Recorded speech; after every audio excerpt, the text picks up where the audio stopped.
اعوذ باللہ من الشیطان الرجیم بسم اللہ الرحمن الرحیم رب اشرح لی صدری ویسر لی امری واحلل عقدۃ من لسانی یفقہوا قولی رب یسر ولا تعسر وتمم بالخیر اللہم لا سہل الا ما جعلتہ سہلا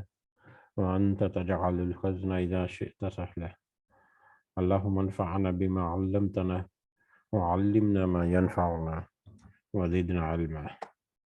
آمین یا رب العالمین۔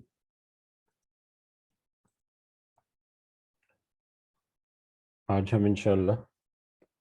اللہ کے خاص فضل و کرم سے اور اس کی خاص رحمت اور توفیق ہے ہم سورۃ الحج کی آیت نمبر 39 نمبر آیت سے آنورڈ کچھ سمجھنے کی کوشش کریں گے۔ سب سے پہلے ہم اسی کی حمد، اسی کی تعریف اور اسی کا شکر ادا کرتے ہیں جس نے ہمیں اس قابل کیا، جس نے ہمارے دلوں میں یہ بات ڈالی، جس نے ہمیں یہ مہلت اور یہ موقع اور یہ وسائل دے رکھے کہ ہم اللہ کے پاک کلام کو، کہ ہم اس کے بابرکت کلام کو سمجھنے کی کوشش کریں۔ اللہ تعالیٰ سے دعا ہے کہ اس میں اللہ ہمیں استقامت نصیب فرمائے، اس کی صحیح سمجھ ہمیں اللہ تعالیٰ عطا فرمائے، اس کے ذریعے ہمیں اپنی اور اپنے ساتھیوں کی اصلاح کرنے کے اللہ تعالیٰ میں ہمت اور توفیق عطا فرمائے، اور دنیا کے ساتھ ساتھ خاص کر آخرت میں اللہ تعالیٰ اپنے خاص فضل و کرم سے ہمیں کامیاب لوگوں میں شمار فرمائے، آمین یا رب العالمین۔ تو اس سے پچھلی سبق میں ہم نے آیات دیکھی تھی، آیت نمبر 29 سے لے کر آیت نمبر 38 تک۔ ان کا ترجمہ کچھ یوں ہے، اللہ تعالیٰ فرماتے ہیں آیت نمبر 29، پھر وہ اپنا میل کچیل دور کریں اور اپنی نظریں پوری کریں اور اللہ کے قدیم گھر کا طواف کریں۔ یہاں پر حج اور خاص کر حج کے متعلقہ جو قربانی تھی حج کے دوران جو کی جاتی ہے اس کے بارے میں یہ چل رہا تھا سارا کچھ آیات، تو انہی سے یہاں پر شروع ہوا تھا آیت نمبر 29 سے، تب کہ پھر وہ اپنا میل کچیل دور کریں اور اپنی نظریں پوری کریں اور اللہ کے قدیم گھر کا طواف کریں۔ یہ ایسے ہی ہے، اور جو کوئی اللہ کی حرمتوں کی تعظیم کرے اس کے اپنے لیے اس کے رب کے پاس بہتری ہے، اور تمہارے لیے چوپائے جانور حلال کر دیے گئے بجز ان کے جو تمہارے سامنے پہلے بیان کیے جا چکے، پس تمہیں بتوں کی گندگی سے بچتے رہنا چاہیے اور جھوٹی بات سے بھی پرہیز کرنی چاہیے۔ اللہ کی توحید کو مانتے ہوئے اس کے ساتھ کسی کو شریک نہ کرتے ہوئے، سنو اللہ کے ساتھ شریک کرنے والا گویا آسمان سے گر پڑا، اب یا تو اسے پرندے اچک کر لے جائیں گے یا ہوا کسی دور دراز کی جگہ پر پھینک دے گی۔ یہ سن لیا، اب اور سنو اللہ کی نشانیوں کی جو عزت اور حرمت کرے اس کے دل کی پرہیزگاری کی وجہ سے یہ ہے، ان میں تمہارے لیے ایک مقرر وقت تک فائدہ ہے، پھر ان کے حلال ہونے کی جگہ خانہ کعبہ ہے، اور ہر امت کے لیے ہم نے قربانی کے طریقے مقرر فرمائے ہیں تاکہ وہ ان چھپائے جانوروں پر اللہ کا نام لیں جو اللہ نے انہیں دے رکھے ہیں۔ سمجھ لو کہ تم سب کا معبود برحق صرف ایک ہی ہے، تم اسی کتاب فرمان ہو جاؤ، عاجزی کرنے والوں کو خوشخبری سنا دیجیے انہیں کہ جب اللہ کا ذکر کیا جائے ان کے دل تھرا جاتے ہیں، انہیں جو برائی پہنچے اس پر صبر کرتے ہیں، نماز قائم کرنے والے ہیں، اور جو کچھ ہم نے انہیں دے رکھا ہے وہ اس میں سے بھی دیتے رہتے ہیں، اس میں سے بھی خرچ کرتے رہتے ہیں۔ قربانی کے اونٹوں کو ہم نے تمہارے لیے اللہ تعالیٰ کی نشانیوں میں شامل کر دیا ہے، ان میں تمہارے لیے نفع ہے،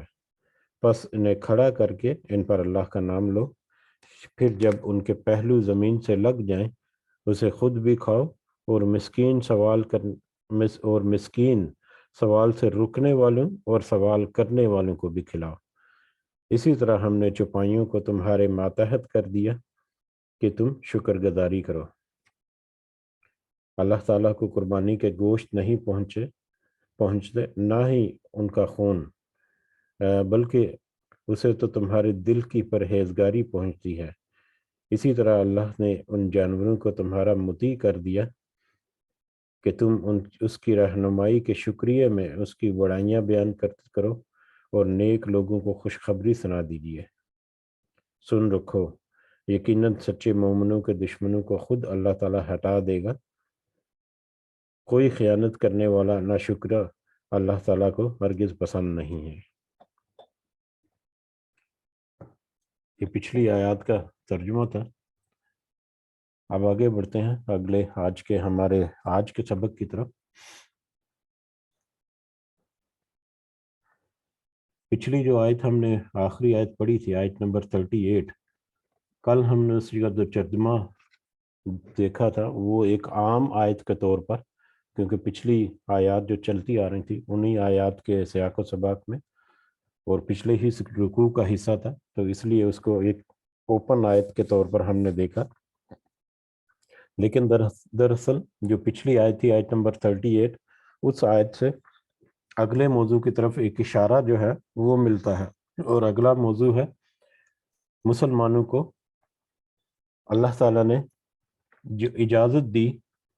کہ وہ اب ریاکشن دیں، کہ وہ اب کفار یا مشرکین مکہ جو ہیں ان کے خلاف جنگ جو ہے وہ کریں۔ اس سے پہلے تک نبی کریم صلی اللہ علیہ وسلم نے یقیناً اللہ تعالیٰ کے حکم سے بالکل بھی کوئی ایسی اجازت نہیں دی تھی کہ ریاکشن دیا جائے، کہ کسی ظلم کا یا کسی زیادتی کا یا جو بھی ان کے ساتھ معاملات ہو رہے تھے ان کا کوئی منہ توڑ جواب دینا یا ان کے خلاف کوئی اقدامات کرنا، اس کی قطعاً کوئی اجازت نہیں تھی۔ بلکہ کچھ آیات میں ہم نے دیکھا کہ نبی کریم صلی اللہ علیہ وسلم نے روکا تھا کہ جب صبر کرنا ہے، صبر کے ساتھ ان کا مقابلہ کرنا ہے۔ تو جب تک وہ مکہ میں رہے مسلمانوں نے اللہ تعالیٰ کے خاص جو حکم تھا یا نبی کریم صلی اللہ علیہ وسلم کی جو خاص رہنمائی تھی اس کے تحت صبر کیا، حالانکہ ان کے اوپر بہت سارے ظلم ڈائے گئے اور وہ بے چین بھی ہوتے تھے کہ ہم کسی طرح سے ان کو جواب دیں، ان کو کچھ پتہ چلے کہ ہم بے وقت چیزیں نہیں ہیں، ہمارے اندر بھی کوئی قوت یا طاقت یا کچھ مقابلہ کرنے کی سکت ہے، جواب دینے کی ہمت ہے، لیکن ان کو سختی سے روک دیا گیا تھا نبی کریم صلی اللہ علیہ وسلم کی طرف سے کہ ابھی ایسا کرنے کی کوئی اجازت نہیں، لہٰذا انہوں نے ظلم سہے لیکن ان کا جواب نہیں دیا۔ اب ظلم کی انتہا ہو چکی کہ اب اللہ تعالیٰ نے اجازت دے دی، اور یہ غالب گمان کیا جاتا ہے کہ اگلی آیت جو ہم آج پڑھیں گے وہ اکثر مفسرین کی رائے میں یہ پہلی جگہ ہے یا پہلی آیت ہے جس میں اللہ تعالیٰ نے مسلمانوں کو ریاکشن دینے کی یا واپس جواب دینے کی یا جنگ کرنے کی اجازت دے دی۔ تو بہرحال اسی انٹروڈکشن کے ساتھ ہم بڑھتے ہیں آج کے سبق کی طرف۔ پچھلی آیت کو اگر ایک دفعہ ہم دوبارہ سے اس کا ترجمہ اگر صرف اس کو دیکھ لیں اگلی آیات کے کنٹیکس میں، تو اس میں اللہ تعالیٰ ان اللہ یدافع عن الذین آمنوا کہ اللہ تعالیٰ دور کرتا ہے ان لوگوں سے جو سب ایمان لائے، مومن لوگ جو ہیں ان سے اللہ تعالیٰ ان کی مشکلات جو ہے وہ دور کرتا ہے یا ان کو غلبہ عطا کرنے والا ہے عن قریب۔ ان اللہ لا یحب کل خوان کفور کہ بے شک اللہ تعالیٰ جو بڑا خائن ہے، جو بڑے ناشکرے ہیں اور خائن ہیں، ان کو اللہ تعالیٰ پسند نہیں کرتا۔ اور یہ ناشکرے اور خائن جو ہے یہ اسپیسیفکلی مشرکین مکہ کی طرف اشارہ کیا گیا کہ انہوں نے جو خیانت کی ہے اللہ کے گھر کے نسبت یا اللہ کی توحید کے نسبت، اور جو ناشکری کی گئی ہے جو اللہ تعالیٰ نے ان کو نعمتیں دی ہیں مکہ کی آبادی کی صورت میں اور ایک مرکزی مقام کی صورت میں اور مال دولت کی صورت میں، تو ان کی ناشکری اور خیانت جو انہوں نے کی، تو اللہ تعالیٰ ایسے ناشکروں کو اور خیانت کرنے والوں کو پسند نہیں کرتے۔ آج کے سبق کی طرف بڑھتے ہیں، آیت نمبر 39۔ اعوذ باللہ من الشیطان الرجیم۔ اذن للذین اجازت دی گئی ان لوگوں کو یقاتلون کہ وہ سب جنگ کیے جاتے ہیں، یا جن کے خلاف جنگ کی جاتی ہے، یا جن کے خلاف ایسے اقدامات کیے جائیں تھے، ان لوگوں کو اللہ تعالیٰ نے اجازت دی بِأَنَّهُمْ اس وجہ سے کہ بے شک وہ ظلموا کہ وہ ظلم کیے گئے، کہ ان پر ظلم کیا گیا۔ وہ لوگ جن کے خلاف اقدامات کیے جاتے ہیں، یعنی مسلمانوں کا گروہ جن کے خلاف مشرکین مکہ نے قریش کے لوگوں نے ظلم ڈھائے اور ظلم کی انتہا کی، ان کو اجازت دی گئی ہے۔ اب ان کو اجازت جہاں پر دی جا رہی ہے، اور اس کی وجہ یہ ہے کہ وہ ظلم کیے گئے، ان کے اوپر ظلم کیا گیا، ان کے اوپر ظلم جو ہے وہ انتہا ہو گئی، انتہا کی گئی۔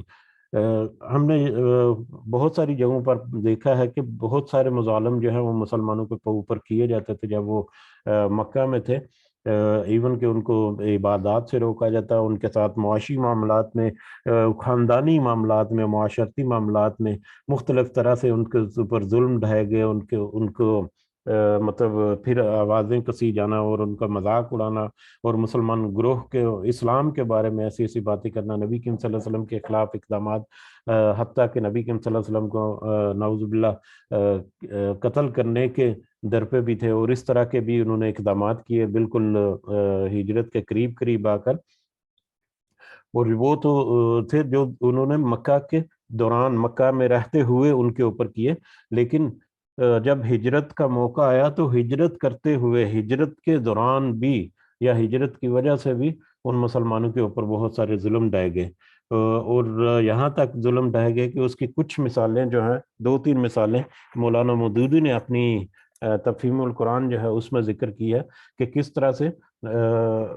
ہجرت کے دوران یا ہجرت کی وجہ سے یا ہجرت کرنے والے لوگوں کے ساتھ کس طرح سے ظلم ڈھائے گئے۔ ان میں کچھ مثالیں 1-2 جو انہوں نے کوٹ کی، ہمیں صرف اندازہ کرنے کے لیے کہ کس قدر وہ ظلم کی انتہا ہوئی ان کے اوپر، کہ حضرت صہیب رومی وہ جب ہجرت کرنے لگے تو کفار مکہ جو ہیں انہوں نے ان کو روک لیا اور ان سے کہا کہ تم یہاں پر خالی ہاتھ آئے تھے۔ حضرت صہیب رومی جو ہے وہ غالباً کہیں اور سے مطلب سفر کر کے یہاں پر آباد ہوئے تھے مکہ میں، تو انہوں نے کہا کہ تم جب یہاں پر آئے تھے خالی ہاتھ تھے، تو اب جو تمہارا مال و دولت جو ہے تم اس کو اپنے ساتھ نہیں لے کر جا سکتے، اگر تمہیں جانا ہے تو تم خالی ہاتھ چلے جاؤ، لیکن یہ مال اپنا جو ہے وہ نہیں لے جا سکتے۔ تو اس طرح سے وہ مجبور ہو کر اپنی محنت سے، اپنی ہاتھوں کی مشقت اور محنت سے کمائی گئی جو دولت اور جو بھی مال تھا ان کو وہاں پر چھوڑنا پڑا، اور جب وہ ہجرت کر کے مدینہ میں داخل ہوئے تو اس حال میں کہ ان کے اوپر صرف پہنے ہوئے کپڑے تھے، اس کے علاوہ بالکل خالی ہاتھ تھے، بالکل خالی ہاتھ ہو کر انہوں نے مدینہ کی طرف ہجرت کی۔ اسی طرح سے حضرت ام سلمہ جو ہے وہ اور ان کے شوہر حضرت ابو سلمہ جو ہے وہ اپنے دودھ پیتے بچے کے ہمراہ جب انہوں نے ہجرت کے لیے نکلے، تو ام سلمہ کے خاندان جو ہے رضی اللہ تعالیٰ عنہ، ان کے خاندان والوں نے ان کو روک لیا راستے میں ہی، اور پہلے تو ان سے کہا کہ یہ جو لڑکی ہے یعنی ام سلمہ جو ہے یہ تو ہمارے قبیلے کی ہے، ہم اسے جانے کی اجازت نہیں دیں گے، زبردستی ان کو روک لیا، حضرت ام سلمہ رضی اللہ تعالیٰ عنہ کو روک لیا، اور نہ صرف اتنا بلکہ پھر ان سے ان کا جو دودھ پیتا بچہ تھا اس کو بھی ان سے چھین لیا، ان دونوں سے یعنی ماں سے بھی چھین لیا کہ یہ ہمارے خاندان کا بچہ ہے، لہذا ہم اسے جانے کی اجازت نہیں دیں گے۔ اس طرح سے حضرت ان دونوں سے ایک تو میاں بیوی کو الگ کر دیا، پھر ان سے پھر بچے کو بھی الگ کر دیا، اور پھر حضرت ام سلمہ جو ہے رضی اللہ تعالیٰ عنہ تقریباً 1 سال تک وہ بغیر بچے کے اور بغیر اپنے خاوند کے وہیں مکہ میں انہوں نے صبر کیا، اور پھر کہیں کسی مشقت سے یا کچھ تدبیریں کر کے انہوں نے اپنے بچے کو واپس حاصل کیا، اور پھر انہوں نے مدینے کی طرف سفر کیا۔ اکیلی خاتون نے پھر آپ اونٹ کے اوپر یا کسی سواری کے اوپر سفر کیا اس حال میں، یا ان وقتوں میں جبکہ بڑے بڑے قافلے بھی بغیر مسلح ہوئے وہاں سے گزرنے سے ڈرتے تھے، ان حالات میں پھر حضرت ام سلمہ رضی اللہ تعالیٰ عنہا نے اپنے بچے کے ساتھ اکیلے سفر کیا مکہ سے لے کر مدینہ تک کے لیے۔ تو اور اس کے علاوہ ایک اور صحابہ ہیں جو ابو جہل کے ماں جائے تھے، ابو جہل کے ماں کی طرف سے ان کے بھائی تھے، تو وہ بھی حضرت عمر رضی اللہ تعالیٰ عنہ کے ساتھ انہوں نے بھی ہجرت کی، جب وہ مکے میں پہنچے تو ابو جہل اپنے ایک دوسرے بھائی کو لے کر مکہ میں ان کے پیچھے چلا گیا، اور وہاں پر جا کے ان سے کہا، ان کا نام شاید حضرت عیاش بن ربی کے نام سے ہے، کہ ان کو مکہ میں جا کر کہا کہ تمہاری ماں جو ہے اس نے کھانا پینا چھوڑ دیا ہے اور مطلب مشکل میں ہے، اور اس نے یہ قسم کھا لی ہے کہ جب تک میں اپنے بیٹے کی شکل نہ دیکھ لوں میں دھوپ سے بھی نہیں ہٹوں گی، یعنی دھوپ میں رہوں گی، سائے میں نہیں جاؤں گی، اور کنگ بالوں میں کنگھی نہیں کروں گی۔ تو اس طرح کی اس نے قسم کھا لی ہے جب تک کہ میں اپنے بیٹے کو نہ دیکھ لوں، تو لہٰذا تم چلو اور اپنی ماں کو اپنا چہرہ دکھا دو تاکہ اس کی قسم پوری ہو جائے، اس کے بعد تم واپس آ جانا۔ تو حضرت عیاش بن ربی جو ہیں وہ ان کی باتوں میں آ گئے اور ان کے ساتھ ہو لیے واپس مکہ کی طرف۔ لیکن جب واپس مکہ میں آ رہے تھے تو رستے میں ہی ابو جہل اور اس کا جو بھائی تھا اس کے ساتھ تھا، اس نے ان دونوں نے مل کر غلبہ پایا ان پر، حضرت عیاش بن ربی پر، اور ان کو گرفتار کر لیا، یا ان کو مجرم کے طور پر انہوں نے جیسے گرفتار کر لیا۔ اور جب وہ مکہ میں داخل ہوئے تو ان کی ہاتھوں میں یا ان کے گلے میں رسیاں وغیرہ ڈانٹ کر ان کو باندھ کر ان کو جکڑ کر مکہ میں داخل ہوئے، اور وہاں پر وہ پکارتے رہے کہ اے اہل مکہ، اپنے اپنے نالائق لونڈوں کو یوں سیدھا کرو جس طرح ہم نے کیا ہے۔ اور اسی طرح وہ کافی مدت تک وہ حضرت عیاش بن ربی جو ہیں وہ ان کی قید میں رہے، اور آخر سال بہت مدت کے بعد پھر کسی جیت صحابی نے یا کسی مسلمان نے پھر ان کو وہاں مدد کی، اور پھر وہ وہاں سے نکلنے پر کامیاب ہوئے۔ تو یہ کچھ مثالیں تھیں کہ ہجرت کے دوران یا ہجرت کیے ہوئے لوگوں کے اوپر بھی پھر کس طرح سے ظلم ڈھائے گئے، یعنی یہاں نہ صرف وہاں پر مکہ میں رہنا ان کے لیے مشکل کیا گیا، بلکہ مکہ سے نکلنا اور مکہ سے نکل کر دوسری جگہوں پر رہنے کے لیے بھی ان کے راستے میں یا ان کے رہن سہن میں روڑے اٹکائے گئے۔ اور یہ تو کچھ مثالیں ہیں جو یقیناً کوٹ گئی ہیں، اس کے علاوہ بھی اور بھی بہت ساری مثالیں ہوں گی۔ تو اس سے اندازہ ہوتا ہے کہ کس طرح سے ان کا ظلم جو ہے وہ بڑھا، اور کس طرح سے وہ ظلم کی انتہا تک گئے۔ اور اب یہ ظلم کی انتہا اتنی ہوگی کہ اب وہ مدینہ میں پہنچ گئے۔ یہ غالب گمان ہے کہ یہاں سے آیات جو ہیں وہ آیات شروع ہوتی ہیں جو مدینہ میں ہجرت کر کے جب مدینہ میں آ گئے، تو مدینہ میں اول پیریڈ یا شروع کے کچھ دور میں یا مدینہ میں کچھ سیٹل ہونے کے بعد کی کچھ آیات ہیں، جس میں اللہ تعالیٰ نے پھر اجازت دی مسلمانوں کو کہ ان کے اوپر کیونکہ ظلم ہوا تھا، تو اس ظلم کے بدلہ لینے کے لیے یا اس ظلم کے جواب میں اس کے ریاکشن کے طور پر ان کو اجازت دے دی گئی کہ وہ بھی اب جنگ کر سکتے ہیں، وہ بھی ان کے ظلم و ستم جو ہوئے ان کے اوپر اس کا جواب جو ہے وہ دے سکتے ہیں، یا دینے کی اجازت دے دی گئی۔ اس کے بعد جہاد کے یا قتال کے باقی جو مطلب معاملات ہیں کہ کس طرح سے اس کے رولز اینڈ ریگولیشن، جنگ کی رولز اینڈ ریگولیشن، وہ پھر اس کے بعد بہت ساری آیات میں آئیں، ان میں سے کچھ آیات ہم نے پہلے پڑھ بھی لی ہوئی ہیں۔ وَأَنَّ اللَّهَ عَلَى نَصْرِهِمْ، اور بے شک اللہ ان کی مدد پر ہے، لقدیر یقیناً خوب قادر، اور بے شک اللہ یقیناً خوب قدرت رکھنے والا ہے کہ وہ ان مسلمانوں کی مدد بھی کرے، کہ جن کے اوپر ظلم ہوا، جب وہ جنگ کریں گے ان کافروں کے خلاف، تو یقیناً اللہ تعالیٰ اس بات پر قادر ہے کہ وہ ان کی مدد بھی کرے۔ الذین اخرجوا من دیارہم، وہ لوگ جو سب نکالے گئے اپنے گھروں سے، یعنی مسلمان لوگ جو ہیں، مسلمانوں کا گروہ جن کو ان کے گھروں سے نکالا گیا بغیر حق کے یا ناحق طریقے سے ان کے اوپر ظلم کرتے ہوئے، الا ان یقولوا، مگر یہ کہ وہ سب کہتے تھے ربنا اللہ، کہ ہمارا رب تو اللہ ہے۔ ان کو جو بغیر حق کے یا ناحق ان کو نکالا گیا، اس کی وجہ یہ تھی کہ وہ کہتے تھے کہ ہمارا رب تو اللہ ہے، ہم تو اللہ کو ایک مانتے ہیں۔ جنہوں نے توحید کو اپنایا یا توحید کا اقرار کرتے ہوئے اس پر ڈٹ گئے، اس پر قائم ہو گئے، اور یہی سب سے بڑا جو اختلاف کی وجہ تھی، یا ان کے ظلم و ستم کی وجہ، یا مسلمانوں کی مخالفت کی سب سے بڑی وجہ جو تھی کفار مکہ کی، وہ یہی تھی کہ اللہ کو ایک نہ کہو یا اللہ کی بات مت کرو۔ ادروائز نبی کریم صلی اللہ علیہ وسلم کے ساتھ بھی ان کی کوئی ذاتی رنجش نہیں تھی، یا دوسرے لوگوں کے ساتھ بھی، بلکہ بہت سارے واقعات میں ہم نے پڑھا ہم نے پہلے اس سے پہلے سمجھنے بھی کی کوشش کی کہ نبی کریم صلی اللہ علیہ وسلم کو مختلف موقعوں پر یہ آفرز دی جاتی تھیں یا ان کے اوپر یہ دباؤ ڈالا جاتا تھا کہ آپ ٹھیک ہے اگر آپ اللہ کا نام لینا چاہتے ہیں یا اللہ کی بات کرنا چاہتے ہیں، لیکن ہمارے بتوں کے خلاف آپ مت کچھ باتیں مت کریں، اور اپنی جو باتیں ہیں ان میں ہمارے بتوں کے لیے بھی کچھ راستے ہموار رکھیں یا ان کے لیے بھی کچھ جگہ رکھیں کہ وہ بھی ہم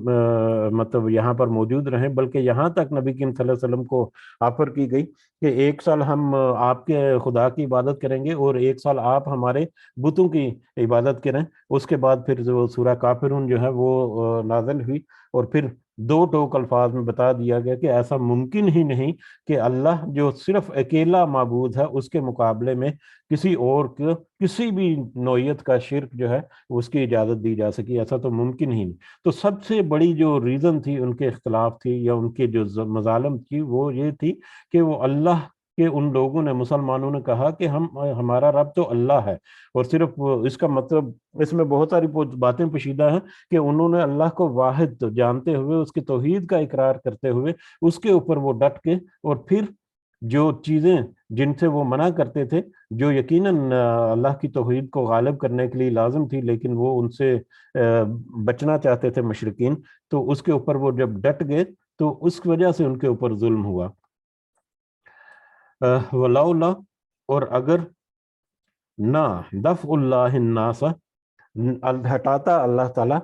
لوگوں کو، اور اگر نہ ہٹاتا یا نہ دفع کرتا یا نہ دور کرتا اللہ تعالیٰ لوگوں کو بعضہم ببعض، ان کے بعض کے ذریعے سے بعض کو، اگر اللہ تعالیٰ کچھ لوگوں کو یا لوگوں کو ایک دوسرے کے سے نہ ہٹاتا یا ایک دوسرے سے دفع یا دور نہ کرتا، لہدمت، تو یقیناً ڈھا دیے جاتے صوامع، خلوت خانے۔ پہلے حصے کا دیکھ لیتے ہیں پہلے کہ اور اگر اللہ تعالیٰ نہ ہٹاتا لوگوں کو ان کے بعض کے ذریعے سے، یعنی لوگوں کو ایک دوسرے کے خلاف یا ایک دوسرے کے مقابلے میں لا کر ایک دوسرے کے خلاف نہ ہٹاتا یا ایک دوسرے کے خلاف مطلب اقدامات کرتے ہوئے کچھ معاملات جو ہیں وہ نہ کرتا، اس کی مثال ہم نے اس سے پہلے گزر چکا ہے سورہ بقرہ میں طالوت اور جالوت کا جہاں پر ذکر ہوا تھا جنگ پر، تو وہاں پر اللہ تعالیٰ نے اس طرح کی ایک آیت نازل کی تھی کہ حق اور باطل کی جنگ جو ہے وہ جاری رہتی ہے۔ حق جو ہے وہ چھا جاتا ہے، اس کے بعد جب لوگوں میں گمراہی آ جاتی ہے تو وہ باطل کی طرف بڑھتا جاتا ہے، وہ ماحول جو ہے اس میں گمراہیاں آتی ہیں، اس میں پھر بے راہ روی شامل ہوتی ہے، اس میں توحید میں ملاوٹ شروع ہو جاتی ہے، اس میں دیگر جو معاشرتی برائیاں ہیں وہ پنپتے لگتی ہیں، اور جو معاشرتی برائیاں جب پنپتے لگتی ہیں تو پھر فساد اور قتل و غارت گری کے معاملات جو ہیں ان میں بھی اضافہ ہوتا چلا جاتا ہے، اور پھر یہ ایک گروہ جو فسادی گروہ جو ہے وہ ابھر کر سامنے آتا ہے، تو اس کے مقابلے میں اللہ تعالیٰ پھر ایک توحید پرست یا ایک حق پر جو گروہ ہے، حق پرست گروہ جو ہے اس کو ان کے سامنے لا کر کھڑا کر دیتا ہے، اور پھر ان کے درمیان حق اور باطل کا ایک مقابلہ ہوتا ہے، اور اس طرح سے پھر الٹیمیٹلی پھر حق کو فتح ملتی ہے، نصیب ہوتی ہے، اور باطل جو ہے وہ اس کو فنا کر دیا جاتا ہے۔ تو یہ اللہ تعالیٰ کی سنت رہی ہے کہ جیسے جیسے باطل جو ہے وہ سر اٹھاتا ہے، ابھی کچھ ہی عرصہ پہلے غالباً ہم نے ایک اور آیت بھی پڑھی تھی اسی طرح کے مفہوم کی کہ جیسے جیسے باطل جو ہے وہ اپنا سر اٹھاتا ہے تو اس کے مقابلے میں توحید جو ہے یا اس کے مقابلے میں حق جو ہے وہ اس کا سامنا کرتا ہے، اور پھر اس باطل کو نیست و نابود کر دیا جاتا ہے۔ پچھلی بہت ساری قوموں کی مثالیں ہم نے پڑھی ہیں وہ ایسے ہی ہیں۔ تو اللہ تعالیٰ یہاں پر کہہ رہے ہیں ایک اسی بات کو ایک دوسرے انداز میں کہ اگر اللہ تعالیٰ حق اور باطل کے درمیان یہ مارکا یا یہ جنگ یا یہ جو معاملات چلتے آ رہے ہیں اگر اس طرح سے نہ کرتا، اگر حق اور باطل کے درمیان جو جھگڑا ہے یا جو مارکے ہیں وہ نہ ہوتے رہتے، تو پھر اس کا نتیجہ، اس کا مطلب یہ ہے کہ ایک ہی گروہ جو طاقت پکڑتا جا رہا ہے وہی طاقتور ہوتا چلا جاتا، وہی اپنے آپ کو مضبوط کرتا جاتا، جو بھی گمراہی اس کے اندر چھپی ہوئی ہے، جو بھی فساد کے میٹرز ان میں پنپ رہے ہیں، جو بھی معاشرتی برائیاں ان میں ہیں، وہ سب معاشرتی برائیاں جو ہیں وہ بڑھتی فساد جو ہے وہ بڑھتا اتنا اس قدر بڑھ جاتا کہ مطلب یا اس قدر ہنگامے اور اس قدر دنگا اور فساد ہوتا کہ جو باقی عمارات ہیں ان کے گرنے کے ساتھ ساتھ آگے کچھ خالص جو عبادت گاہیں ہیں ان کے بارے میں ذکر ہے کہ وہ بھی نابود ہو جاتی، وہ بھی نیست و نابود کر دیتے. لیکن اللہ تعالیٰ نے ایک خاص حکمت کے تحت حق اور باطل کی جنگ جو ہے اس کو جاری و ساری رکھا، اور پھر اس کے نتیجے میں بہت ساری معاملات ایسے ہیں جو کہ آج یہاں تک ہم دیکھ رہے ہیں، پرانے دوسرے مذاہب کے بھی یا دوسرے لوگوں کے بھی یا دوسری اقوام کے بھی. تو بہرحال کہ اللہ تعالیٰ اگر ان کو دفع نہ کرتا یا دور نہ کرتا، نہ ہٹاتا ایک دوسرے کے خلاف یا ایک دوسرے کے مد مقابل لا کر، تو لہدمت، تو یقیناً ڈھا دیے جاتے صوامع خلوت خانے یا خانقاہیں یعنی ایسی جگہیں یا ایسی عبادت گاہیں یا ایسے مقامات جہاں پر مطلب راہب قسم کے لوگ جو دنیا سے کنارہ کشی اختیار کرتے ہیں، اور درویش قسم کے لوگ جو ہیں وہ جہاں پر جا کر رہتے ہیں اور وہاں پر جا کے ایک خلوت خانہ مطلب ایک دنیا سے کٹ کر اللہ کی عبادت کرنے والے جو لوگ ہیں، وہ مختلف مذاہب میں مختلف طریقوں سے رہا ہے، جبکہ اسلام میں تو رہبانیت کی کوئی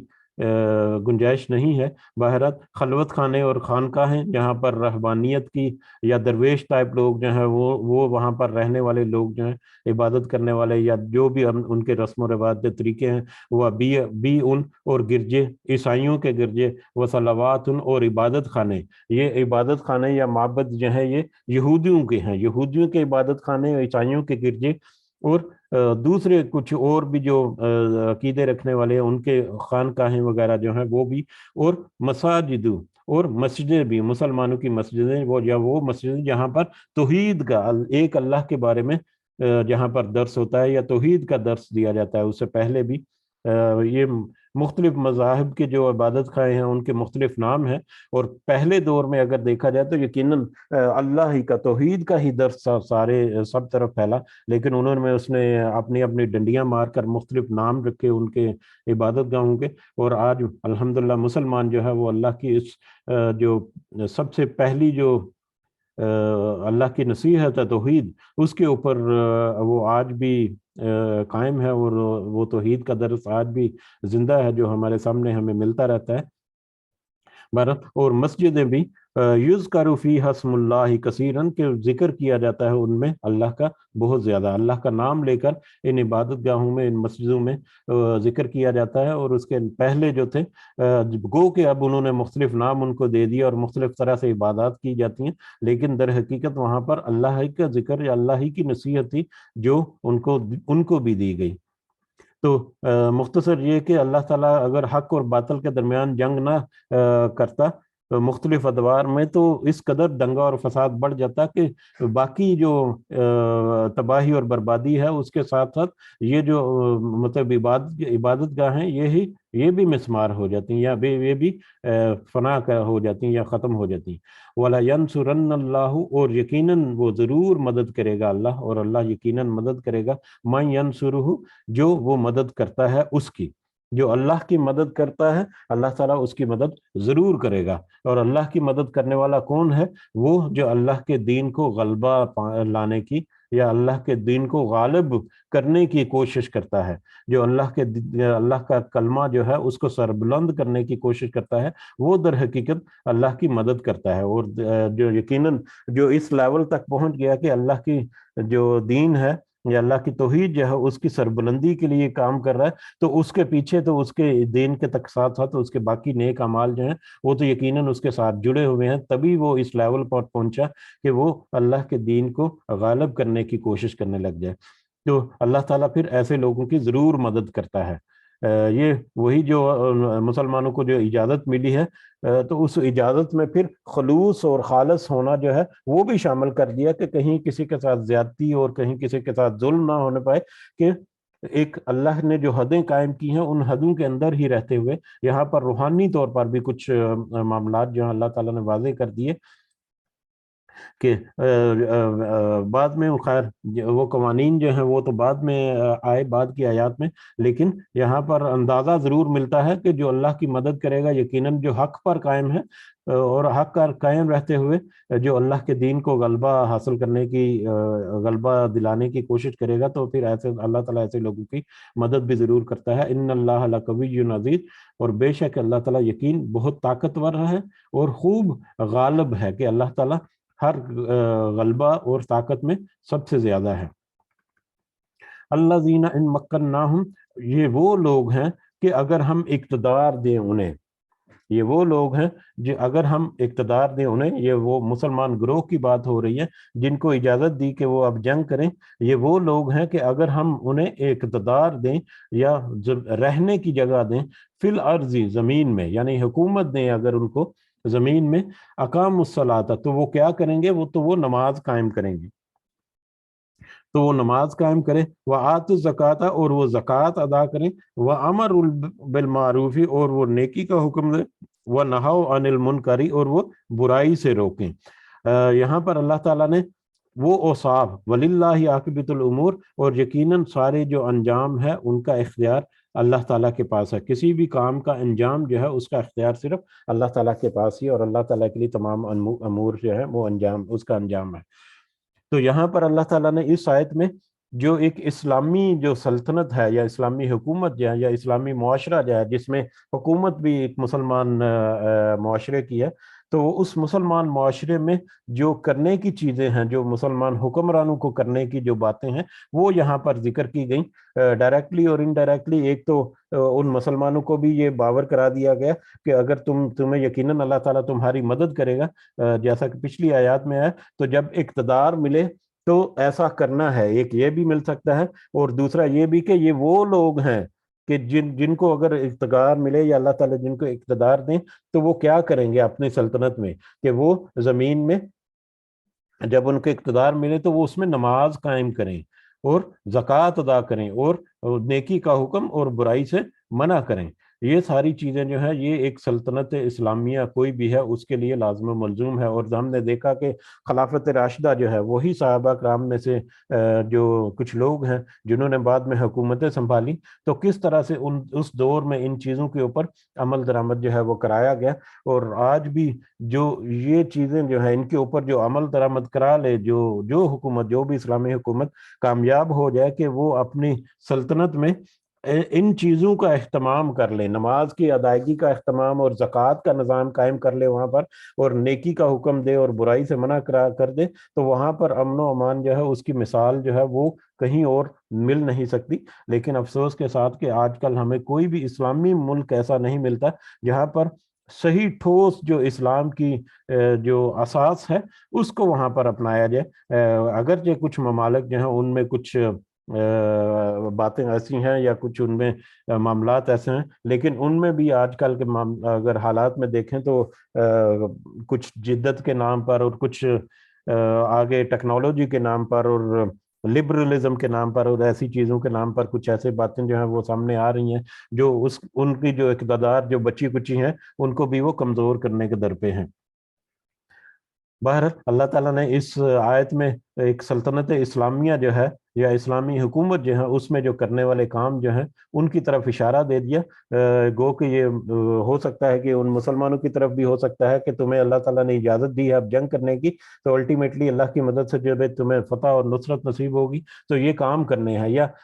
یہ بھی اشارہ ہے کہ وہ لوگ جو ہیں وہ اس قدر پکے ہو چکے ہیں اپنے ایمان میں کہ جب اگر ان کو موقع دیا جائے یا جب بھی ان کو موقع ملا تو وہ ایسا ہی کریں گے۔ اور پھر پریکٹیکلی ہم نے دیکھا کہ اس وقت اسلام کے شروع کے دور میں ایسا ہی ہوا کہ کس طرح سے وہاں پر اسلام کی جو بنیادی عقائد جو ہیں یا بنیادی جو معاملات ہیں ان کو امپلیمنٹ کیے گیا پریکٹیکلی طور پر۔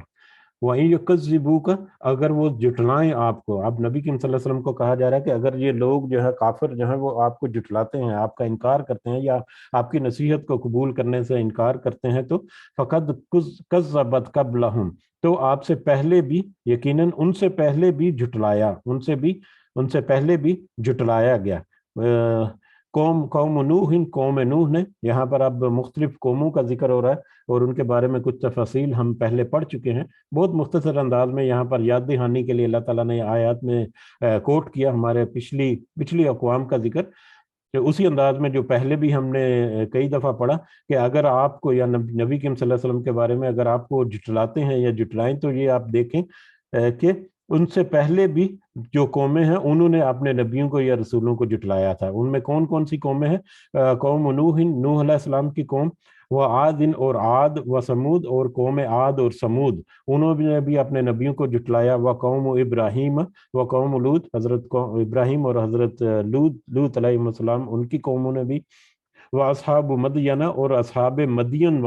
والے جو ہیں یا اصحاب مدین جو ہیں انہوں نے بھی. وَكُذِّبَ موسیٰ، اور موسیٰ کو بھی جھٹلایا گیا علیہ السلام.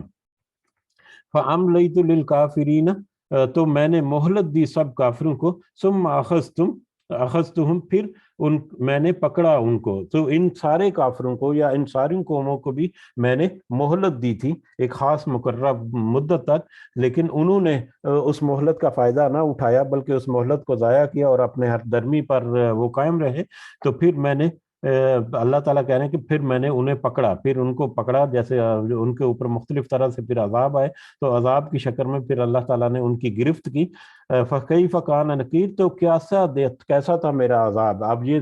پچھلی قوموں کے اوپر جو عذاب آیا تھا ان کی وجوہات جو ہیں ان کا بھی ذکر کر دیا، ان کے کردار کا بھی ذکر کر دیا. اللہ تعالیٰ نے ان کے اوپر جو اللہ تعالیٰ کی طرف سے نبی اور رسول آئے اور ان کے ساتھ کتابیں آئی اور نصیحت آئی اس کا بھی اللہ تعالیٰ نے ذکر کر دیا. اور پھر مہلت جو ملی ان کو اس کا بھی اللہ تعالیٰ نے ذکر کر دیا، اور وہ بھی اسی طرح سے انکار کرنے والے اور ہٹ درمی کرنے والے اور اللہ کے عذاب کا مطالبہ کرنے والے تھے. تو اللہ تعالیٰ کہہ رہے تھے کہ دیکھو ذرا کہ ان کے ساتھ پھر میرا عذاب کیسا تھا. آپ یہ نصیحت حاصل کر لو کہ ان کے ساتھ اللہ تعالیٰ نے کیا کیا. فَكَأَيٍّ مِّن قَرْيَةٍ، اور پھر کتنی ہی بستیاں اہلکنا کہ ہم نے ہلاک کر دیا انہیں، اور کتنی ہی ایسی بستیاں گزر چکی کہ جن کو ہم نے ہلاک کر دیا، جن کو اللہ تعالیٰ نے ہلاک کر دیا.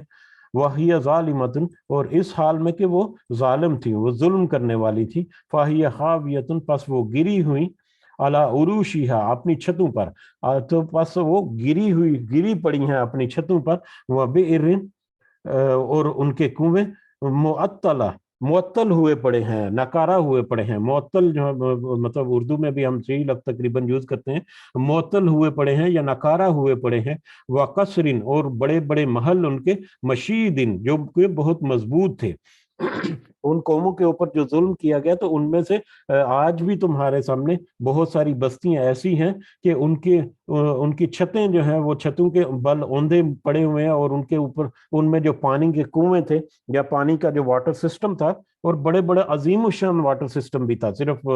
عام جو کنویں ہم کہہ دیتے ہیں وہ کنواں ٹائپ نہیں تھا. ایک کنواں جو ہے وہ بھی بڑی محنت اور مشقت کے ساتھ کھودا جاتا ہے. کچھ سلطنتیں تو ایسی ہیں کہ ان میں بڑا مربوط ایک پانی کا نظام تھا اس پوری آبادی کے لیے یا پورے اس بستی وغیرہ کے لیے. تو وہ سارے پانی کے نظام یا کنویں جو ہیں وہ بھی آپ دیکھو کہ کیسے بنجر اور خشک اور ناکارہ پڑے ہوئے ہیں. اور کثر مشید، اور بڑے بڑے مضبوط محل جو ہیں بہت بڑے بڑے، جیسے قوم عاد اور سمود کے ہم نے گوگل ارتھ میں جا کر دیکھا بھی تھا، ان کی تصاویر دیکھی تھی کہ پہاڑوں میں تراشے ہوئے کتنے عظیم و شان، اور اس کے علاوہ بھی بہت سارے جو عمارات تھیں وہ اب ویران پڑی ہیں اور گری پڑی ہیں اپنے چھتوں کے بعد، اس وجہ سے کہ انہوں نے اللہ کی نصیحت کو ٹھکرایا اور اس کے نتیجے میں مہلت کو ضائع کیا، اور اللہ تعالیٰ نے ان کو عذاب جو ہے وہ ان کے اوپر بھیج دیا. افلم یسیروا فی الارض، کیا پھر تم نہیں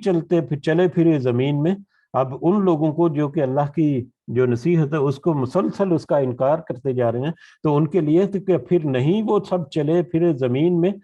فتکون، کہ ہو جاتے کہ زمین میں چل پھر کر کچھ نصیحت حاصل کرتے. یہ جو پچھلی جو کچھ بستیوں کا ذکر ہوا کہ ان کے کچھ کھندرات جو آج بھی موجود ہیں ان کو دیکھ کر کہ کچھ نصیحت ہی حاصل کرتے. فتکون لہم، کہ پس ہوتے ان کے لیے قلوب یعقلون، کہ دل کے وہ سمجھتے، کہ وہ اپنے دل کے ان کے دل اس قابل ہو جاتے یا اس طرح سے وہ اس کی نصیحت پکڑتے کہ اس کے دل جو ہیں وہ اس کو سمجھ سکتے ہیں، یا دل سے ان کو پتا چلتا کہ ہاں یہ صحیح پچھلی قوموں کے ساتھ کیسا معاملہ ہوا اور اس کی وجوہات کیا تھیں بیہا ان کے ساتھ، او آذان، اور یا ان کے کان ہی یسمعون بیہا کہ وہ سب سنتے ان سے، کہ ان کے اوپر جو ساری جو واقعات جو ہیں ان کے ذکر کر دیا، انہوں نے ان واقعات کو سنا بھی، اور پھر ان کے راستوں میں جو بستیاں جو ہیں وہ ویران اور بیابان پڑی ہیں، اپنی چھتوں کے بل اوندھی پڑی ہوئی ہیں، ان بستیوں کو دیکھ بھی رہے ہیں، ان کو دیکھ کر اور ان سے سن کر کہ ان سے وہ نصیحت حاصل کرتے، کیا وہ لوگ اب چلے پھرے نہیں؟ کیا انہوں نے یہ سارا کچھ دیکھا نہیں اپنی آنکھوں سے اور اپنے کانوں سے؟ ان کے معاملات نہیں سنے، ان کے واقعات نہیں سنے، اس کے باوجود وہ اپنی ہٹ درمی پر قائم ہیں۔ فَإِنَّهَا لَا تَعْمَى الْأَبْصَارُ، اور اس کی وجہ کیا ہے کہ ابھی تک وہ ان کے دل جو ہیں اس کے اوپر سمجھ نہیں پائے، یا ان کے کان جو ہیں ظاہری طور پر انہوں نے سن بھی لیا لیکن ان واقعات کا اثر نہیں ہوا، یا انہوں نے اس کی نصیحت حاصل نہیں کی۔ تو اس کی وجہ کیا ہے؟ فَإِنَّهَا لَا تَعْمَى الْأَبْصَارُ، کہ بے شک یہ حقیقت ہے کہ انہیں کہ نہیں اندھی ہوتی آنکھیں۔ یہ ایک بہت بڑی حقیقت ہے کہ آنکھیں اندھی نہیں ہوتی۔ یہ مطلب فلسفانہ کلام ہے، یا ادب کی زبان میں ہے، یہ سائنٹیفک لینگویج میں یہ بات نہیں ہو رہی، ادب کی زبان میں یہ بات ہو رہی ہے۔ میں اس لیے ذکر کر رہا ہوں کہ مختلف جو نان مسلمز ہیں وہ اس طرح کی آیات کو کوٹ کرتے ہیں قرآن کے ان سائنٹیفک ہونے کی وجہ سے، حالانکہ ہم روزمرہ کی گفتگو میں بہت ساری ایسی باتیں کرتے ہیں جن کا سائنٹیفک مطلب ٹیکنالوجی سے یا سائنٹیفک جو ریسرچ ہے اس کے ساتھ کوئی لینا دینا نہیں ہے۔ بہرحال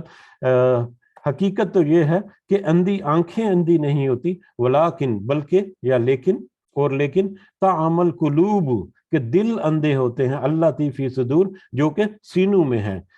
حقیقت حال یہ ہے کہ آنکھیں اندھی نہیں ہوتی بلکہ دل اندھے ہوتے ہیں جو کہ سینوں میں ہے، یعنی آنکھوں کے سامنے جو چیزیں ظاہری طور پر موجود ہیں، در حقیقت ان کے پیچھے جو اس کی روح چھپی ہوئی ہے، وہ اس کو پہچاننے والا جو ہے وہ دل ہوتا ہے جو سینے میں ہے۔ وہ دل جو ہے وہ اگر پہچان لے تو پھر وہ آنکھیں جو ہے ان کو کہا جا سکتا ہے کہ وہ صحیح انہوں نے دیکھا، صحیح انہوں نے پرکھا، صحیح انہوں نے جان لیا۔ ادروائز تو وہ آنکھیں جو ہیں وہ نہیں دیکھتی، دل ہے وہی اس کے صحیح ادراک ہوتا ہے۔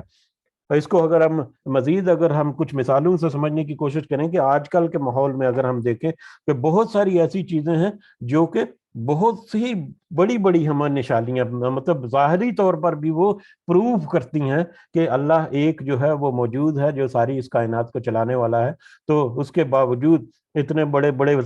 ریسرچر جو ہیں اور سائنٹسٹ جو ہیں اور اتنے بڑے ماہر جو عالم ہیں، وہ بھی دنیا کے جو عالم ہیں وہ بھی یہ ساری چیزوں کو دیکھ کر صرف اتنا سا کہہ دیتے ہیں کہ یہ قوانین قدرت ہیں یا نیچرل فینومینا ہے۔ اس سے پیچھے چھپی ہوئی جو اصل روح ہے یا جو اصل حقیقت ہے کہ اس کے پیچھے ایک اس کائنات کو چلانے والا ہے، اس سارے نظام کو، چاہے وہ آسمان پر کائنات کی وسعتوں میں دیکھیں کہ کس طرح سے نظام چل رہے ہیں، چاہے وہ اپنی پستیوں سے مراد کہ اپنی چھوٹی چیزوں میں چھوٹے سے چھوٹی چیز کو دیکھیں کہ کس طرح سے وہ اپنی انرجی اور توانائی حاصل کرتا ہے، اور چھوٹے سے چھوٹے ہوتا چلے جائیں اور ایٹم کی طرف چلے جائیں جو ذرہ ہے، جب سب سے چھوٹا ناقابل مطلب ناقابل تقسیم ذرہ ہے، اس کے اندر بھی کچھ توانائی یا تو کچھ طاقت موجود ہے، یا اس کے اندر بھی کچھ نظام موجود ہے۔ وہ نظام کون چلا رہا ہے؟ وہ اللہ چلا رہا ہے۔ یہاں تک تو پہنچ جاتے ہیں، لیکن ظاہری آنکھ سے دیکھنے کے باوجود ان کے دل جو ہیں وہ اس بات کو قبول نہیں کرتے کہ وہ اللہ جو ہے ایک ہی واحد جو ہے وہی سارا کچھ چلا رہا ہے۔ اس کو پھر وہ اس کو کور کرتے ہیں، اپنے دل کو کور کر کے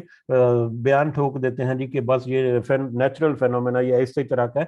تو بڑے صاحب علم جو ہے وہ ان کے سامنے، آنکھوں کے سامنے اتنے کچھ واقعات ہو جاتے ہیں، لیکن وہ ان کے دل سے ان کو ماننے سے انکار کر دیتے ہیں یا دل سے وہ قبول نہیں کرتے۔ اسی طرح سے اگر ہم پہلے جو معاملات ہیں ان میں دیکھا جائے، یہ جو ابو جہل تھا، ابو جہل کو در حقیقت ان کے جو قبیلے والے جو لوگ ہیں وہ اسے ابو حکم کہتے تھے، ابو حکم۔ وہ